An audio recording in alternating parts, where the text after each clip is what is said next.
ভাগ্যে সেই ডিমটা ছিল। বাড়ির থেকে বাইরে বেরোলেই ডিম ছাড়া আর কিচ্ছু চোখে পড়ে না।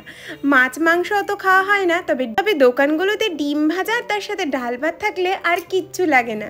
আজকে দুপুরে ডিম দিয়েই বানিয়েছিলাম দুর্দান্ত এক রান্না, যেটা ভাত রুটি পরোটার সাথে ভালো লাগে, তবে দুপুরে তো ভাত ছাড়া জমে না।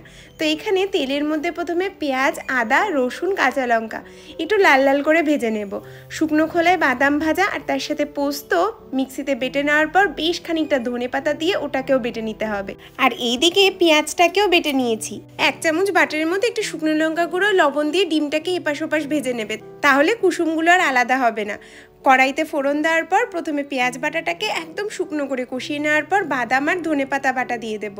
এইবার এটাকেও তেল না ছাড়া অবধি ভালো করে কষিয়ে নিতে হবে। দেখবে এই গ্রেভিটাই খেতে এত দুর্দান্ত লাগে। উপরে একটু ফ্রেশ ক্রিম আর তার সাথে একটু বাটার দিয়ে তেল না ছাড়া অবধি কষিয়ে নেওয়ার পর ক্যাপসিকাম কুচি দিয়েছিল। নামানোর আগে একটু ধনেপাতা কুচি আর বাটার দিয়ে নামিয়েছি। আর স্বাদ হয়েছিল